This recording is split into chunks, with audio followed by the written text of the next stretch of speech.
de la sequera, de la manca d'aigua, perquè el govern ha aprovat aquest nou pla de conques que vol que en els pròxims anys permeti disposar a Catalunya d'aigua i no dependre tant de si plou o de si no plou. De moment, Gemma Puig, encara necessitem i molt que plogui perquè les precipitacions d'aquest mes de maig no estan sent suficients per omplir els embassaments, les conques internes. Gemma. Exacte, ho dèiem, necessitàvem per sortir d'aquesta sequera uns 400-500 litres i aquí hem fet una anàlisi d'aquesta primera quinzena de maig, que tenim la sensació, i és la realitat, que ha plogut, però ens volem fixar clarament en aquest mapa de Catalunya i es veu clarament on ha plogut i on no ha plogut gens o gairebé gens. Veiem tots aquests colors blaus, és a dir, ha plogut cap a les comarques del Pirineu, Prepirineu i sobretot en aquest sector, les capçaleres del riu Ter i del riu Llobregat, i en canvi veiem tota aquesta colors blancs, és a dir, que ha plogut molt poc cap a Ponent, cap a les Terres de l'Ebre o cap a Tarragona. Amb alguns valors que hem volgut destacar,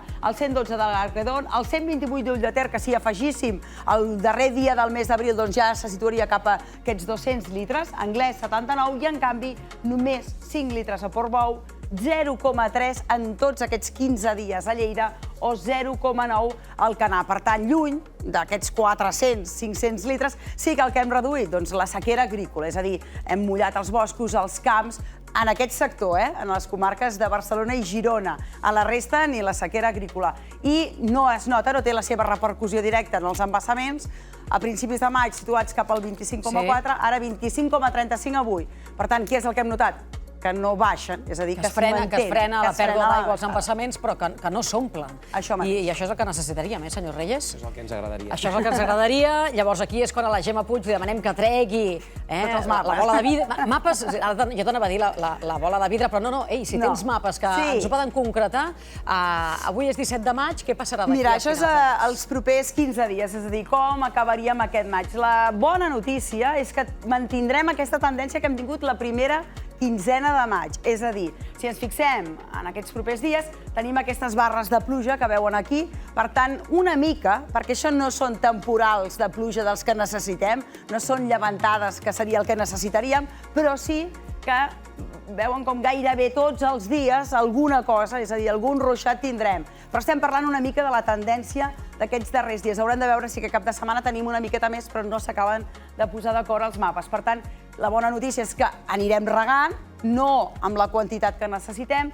També l'altra bona notícia és que tampoc farà tanta calor i això també fa que no tinguem ni la necessitat de beure més aigua ni tampoc aquesta aigua s'evapori. Per tant, ben bé, fins al 24-25 les temperatures quedarien per sota del que tocaria per l'època. Per tant, no és una molt bona notícia, però sí almenys mantenim la tendència d'aquests primers 15 dies.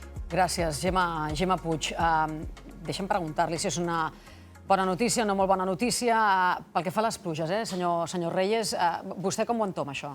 És bona notícia, no ens ajudarà a sortir de la sequera perquè un mes de pluges com aquest mes de maig, si és complet, no contrarresta aquests 32 mesos, però sí que ajuda de dues maneres, pels incendis, pels ecosistemes, ho ha explicat, pel regadiu, per alguns fruiters, per la vinya, que estan justament en un moment de creixement. Està plovent o plourà a la província de Girona, a Barcelona, però és veritat que a Ponent i al Camp de Tarragona les pluges estan sent molt fluixes, que també és molt important de cara al reg, sobretot de la vinya, olivera i fruiters. I ens permet endarrerir la futura entrada en l'estat d'emergència, podríem dir. Endarrerir en quants dies, en quantes setmanes, en quants mesos? Bé, podria ser en un mes o un mes i mig, dependrà de les pluges. Actualment es podria endarrerir en 2 o 3 setmanes amb el que ha plogut, però clar, sempre i quan, i això és molt important, consumim el que pertoca segons el pla de sequera, perquè si consumim més, hi ha un increment de consum, entrarem abans en emergència. Perquè ens entenguem, perquè vostè té al cap les dates, el calendari, però la resta possiblement no. Quan parla que potser es pot endarrerir un mes i mig aquest estat d'emergència, ens situem on? Ara mateix calculem que podríem entrar en emergència a finals d'agost, principis de setembre. Si apliquem les restriccions que estan marcades en el pla de sequera i entre tots fem aquest estalvi que es proposa en el pla especial de sequera. Encara que plogui, si consumim més, doncs entraríem el mateix dia. Si plou i consumim el que pertoca, el que diu el pla de sequera, doncs ho podríem endarrerir a meitats de setembre, a finals de setembre. Vostè té la sensació que li toca fer el paper de dolent, de generar por a la població? Perquè vostè m'està dient, i repetidament, si gastem menys del que gastem actualment, potser s'endarrereixen aquestes mesures d'emergència. Bé, el pla especial de sequera, a diferència del decret de l'any 2008, que declarava unes restriccions molt concretes i unes situacions i unes obres, preveu uns consums que es van reduint a poc, de manera quirúrgica en totes les activitats econòmiques i en els usos urbans, de tal manera que podem preveure quan entrarem en el següent estadi. Per exemple, al febrer del 22, que vaig tenir una entrevista aquí, en aquest programa, vam dir al novembre entrarem en alerta, i es va fer així. I al novembre vam dir entrarem al març en excepcionalitat, i així ha sigut, perquè els consums s'han anat complint d'alguna manera. El problema és que hem vist i hem parlat amb molts operadors d'aigua. Al març va baixar el consum i a l'abril ha tornat a pujar una miqueta. És veritat que ha fet molta calor. Llavors, per això és molt important aquest esforç. Ens hem de marcar un objectiu, possiblement a casa nostra. Hi ha campanyes a la resta d'Espanya, Objetivo 90, que és que consumim cadascú de nosaltres 90 litres per habitant i dia a casa nostra. Seria un bon objectiu per marcar. I sobretot per un tema molt important, tot allò que estalviem a casa nostra és aigua que serveix per les activitats econòmiques. I això és molt important. Expliqui'm on puc jo estalviar aigua a casa. Ja estem fent uns consums força racionals. On estem? Vostè deia, objectiu 90 és el que es marca a l'Estat? A Catalunya, de mitja als pisos, estaríem al voltant del 115. Entre 105 i 125, depèn del municipi. Què hem de fer? Què hem de fer? Recordar sempre, a l'hora de dutxar-nos, tancar l'aixeta quan ens ensabonem, a l'hora de rentar les dents, tancar l'aixeta també, intentar posar els programes eco de les rentadores, dels rentavaixelles, i després rentar els plats, doncs sempre també tancant l'aixeta. Encara que semblin gestos poc importants, són realment molt importants, perquè tenir l'aixeta un minut, anar deixant aigua o a la dutxa són molts litres. Quants litres són, aproximadament? Perquè ens fem una idea. En el cas de la dutxa, tancant, podríem estar amb 20 litres, una banyera són 80 litres, és a dir, podríem arribar a estalviar 20 litres, segurament. També depèn si tenim aquells difusors que es van repartir l'any 2008, que permeten que el 50% del que surt per l'aixeta sigui aire. I després, un tema molt important, el vàter no és una paperera, no hem de llançar coses i després tirar de la cadena, i sobretot aquest doble pulsador que tenim. Des de l'Agència Catalana de l'Aigua anem recordant totes aquestes mesures a les nostres xarxes socials. Hem d'entendre, però, que en estat d'emergència hi entrarem. Si no plou aquest mes de maig i la tardor és molt seca, com porta sent aquests últims 2 o 3 anys, entrarem en emergència. I aleshores, quines són les mesures que s'aplicaran? Vostè em deia amb consums, en totes les activitats econòmiques i en usos urbans. Vostè té en ment, en el seu pla, en el pla de l'ACA, ja rebaixar la pressió, per exemple, perquè no hi hagi tant consum d'aigua a les ciutats? La pressió de les xarxes? Sí. Bé, això ho ha de fer cada municipi.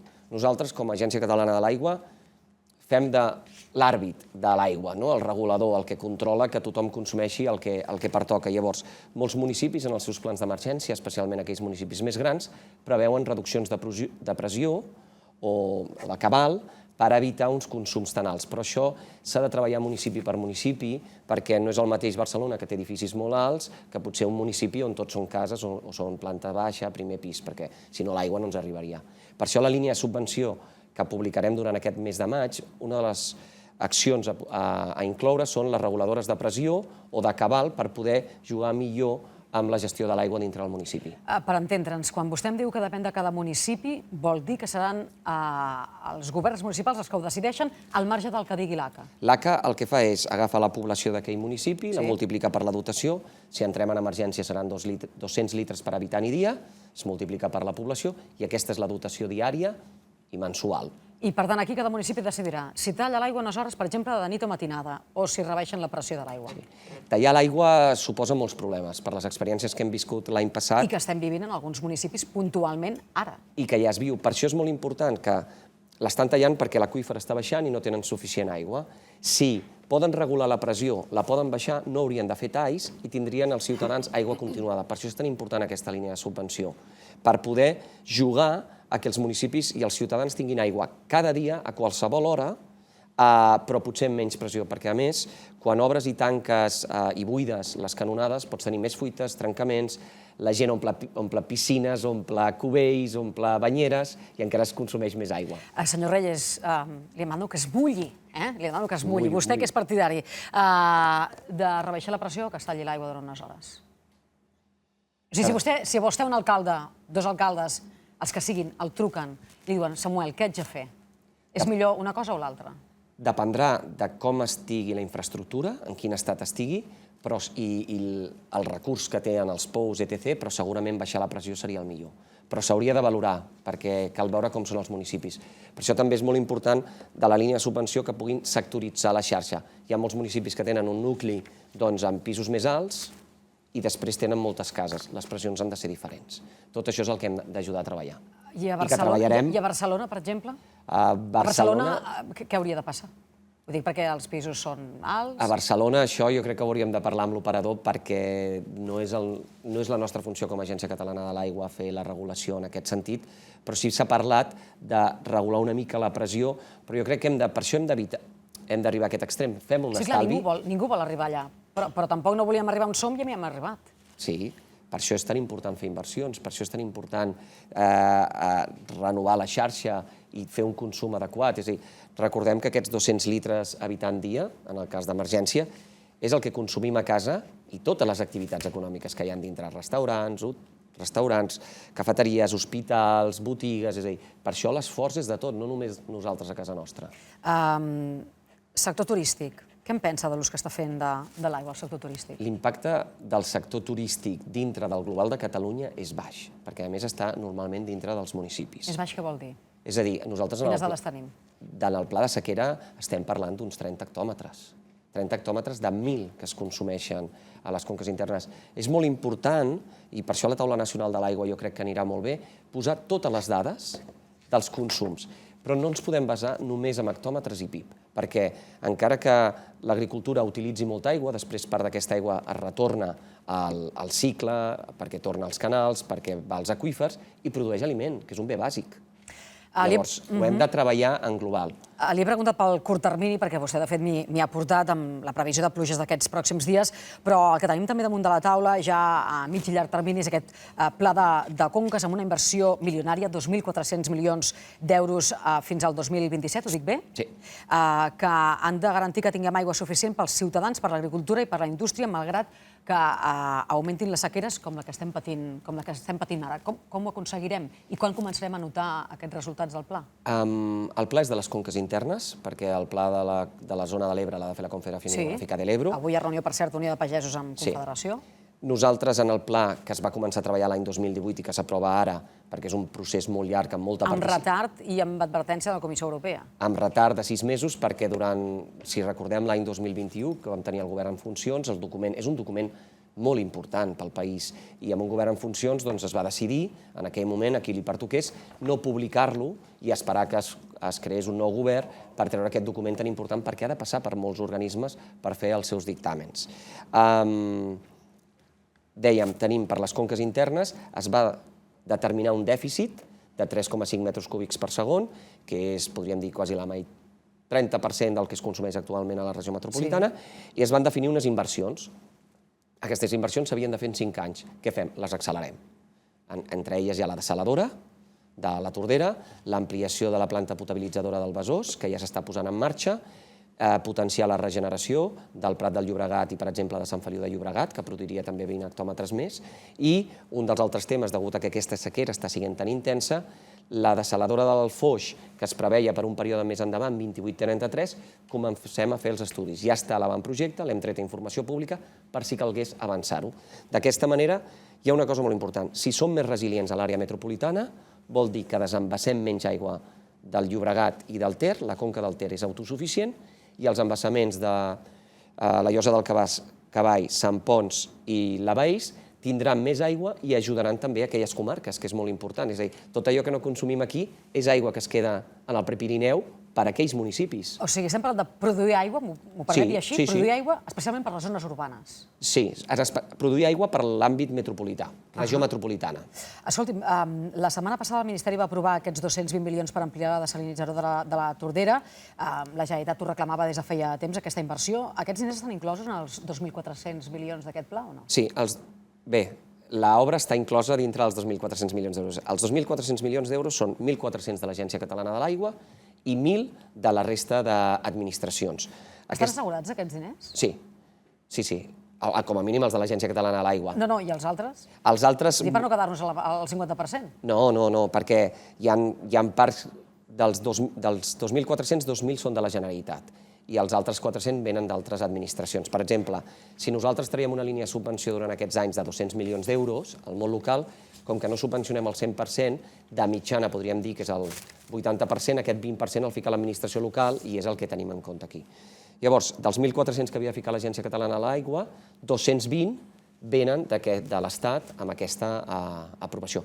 Això ens permet que tinguem més marge per tirar endavant la resta d'obres i que no calgui pujar el cànon de l'aigua.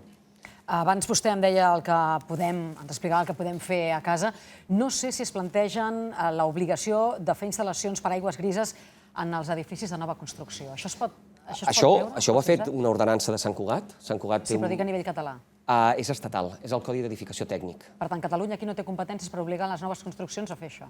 Que jo sàpiga no, però sí que podem preparar un document per enviar-lo a Madrid perquè això es comenci a treballar. Jo crec que és molt important que ara hi hagin eleccions perquè tenim 4 anys pel davant, ja no només a Catalunya, sinó a tot Espanya, per reflexionar quin és el cicle de l'aigua que volem als nostres municipis, com els hem d'endreçar. Des de l'Agència Catalana de l'Aigua hem creat una unitat de suport al món local, on explicarem tots els documents a partir del setembre, quan ja estiguin constituïts, i els consells comarcals, per explicar tots els documents que ha de tenir un bon servei de l'aigua i cap a on hem de tirar perquè no tornem a passar per aquesta situació. Ara que vostè mencionava les eleccions, un cop passin les eleccions, aplicaran sancions als municipis que superen el límit d'aigua per habitant o no? El règim sancionador que es va aprovar en el decret llei que proposava l'ACA ha quedat amb l'aprovació de la llei que es farà aquesta setmana al Parlament, queda suspès fins que no publiquem les línies de subvenció, la convocatòria. Quan serà això? Això podria ser d'aquí un mes i mig, ho hem d'acabar de veure. Primer publiquem a tota línia de subvenció és bases i convocatòria, perquè així els municipis tenen temps de llegir-se les bases i després preparar-se per la convocatòria, que és un mes. I hi ha un marge d'un mes més. Podria ser que fos a l'estiu, el que volem és que fem inversions, espero no haver d'aplicar el règim sancionador perquè tothom estigui fent un bon consum i hagi pogut fer les inversions necessàries, que això seria alguna cosa. I si plou, doncs també això voldria dir que no entraríem en emergència. Per acabar, Samuel Reyes, director de l'Agència Catalana de l'Aigua, vostè caminant a Montserrat pujarà o no? Pujaré d'excursió segurament, he pujat algunes vegades, m'agrada molt. Per demanar que plogui, em refereixo, no sé si m'entén la pregunta. Sí que l'he entès. Farem inversions. Jo crec que he de tirar endavant totes les inversions, esforçar-me al màxim perquè hi hagi aigua i fer senderisme. Samuel Reyes, gràcies al director de l'Agència Catalana de l'Aigua per haver estat avui als matins. Gràcies a vosaltres. I que plogui. Esperem. Més enllà de les inversions, que plogui. Aviam si és així o no. Sobre aquesta qüestió, Joan Tardà, Lourdes Ciuró, molt breument, perquè tinc el congrés que ja estan... Vale, és que volia fer una pregunta, però... Breument, molt breument. Quina relació teniu amb la Confederació Hidrogràfica de l'Ebre? Perquè jo sento que parleu de sequera fa molts mesos i ahir sembla que hagin passat de 0 a 100 en 4 dies. És que justament les dues Catalunyes que tenim, que ens sap greu, a l'Ebre el 95% de l'aigua es dedica a l'agricultura i l'obrir i tancar comporta els embassaments ho fan des de la Che. Nosaltres és molt més progressiu, poquet a poquet, i llavors aquesta és la nostra queixa com a govern de Catalunya, que ha sigut de 0 a 100 i els pagesos han quedat una mica sorpresos, sobretot al Baix Ebre i a l'Urgell.